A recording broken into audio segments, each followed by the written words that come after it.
kuha ka ng pattern ng zigzag. Okay? And then,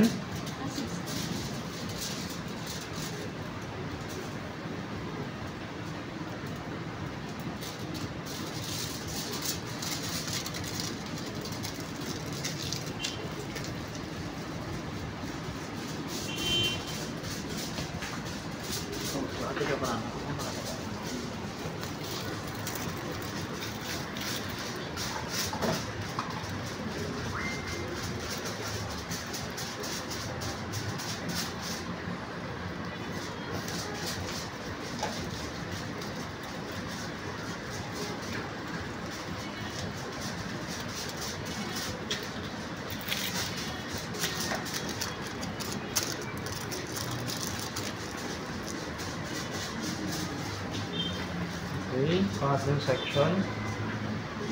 Dito na sa taas.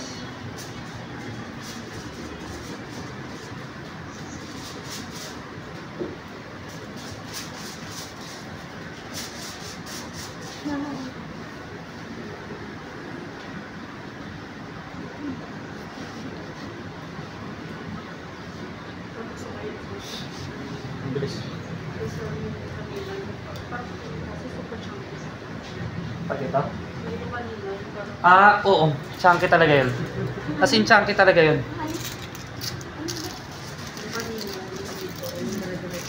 Chunky talaga yun. Bihira ko rin gamitin yun. Actually, mas ginagamit ko to. Pero mas okay na.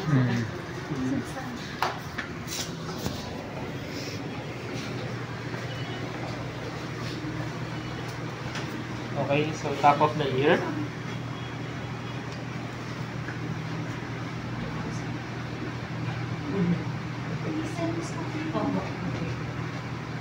Maganda yun pag ano, yung sobrang nipis talaga, pang foreign wear talaga.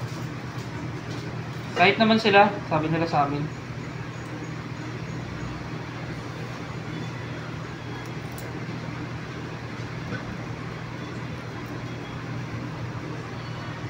So kung ano lang yung ginawa natin sa kabila, syempre, ayun lang din yung gagawin natin pattern dito sa kabila. There you go.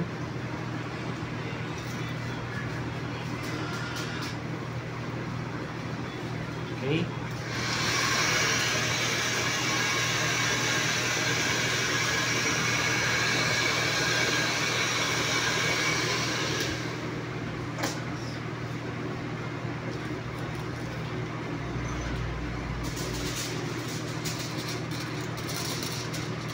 So bagay ito sa mga ano pa lang, gaya na itong model natin. Bawal siya mag-color ng hair.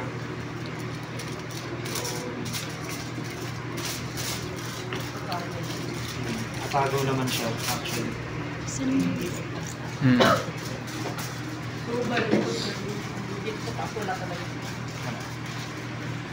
Pero mamaya makita mo lulutang.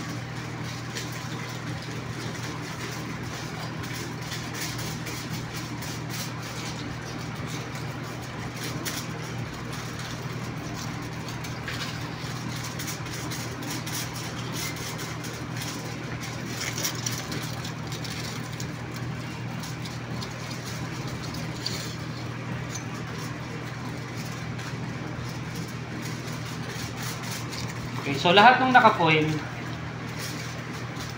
lahat ng naka-separate, ayun lang yung gagawin natin. Ganyan lang siya ka-konti. Kasi ganyan lang siya ka-konti. Very different from the usual na naka-ano, tawag dito, na naka-blend. Diba? Pa-mix ako. Okay. Tapos paano ang ano? So, base at saka yung ano yung sequence? Oh well, kagaya nito, virgin hair siya. Pwede natin gawin, kunin muna natin yung mga highlighted part niya kasi base color natin. Kasi bawal naman. Yes, sabay-sabay na. Kagaya nito, bawal siya mag-color, so wala nang base. Diretso na. Dito na tayo ulit. Tayo ka.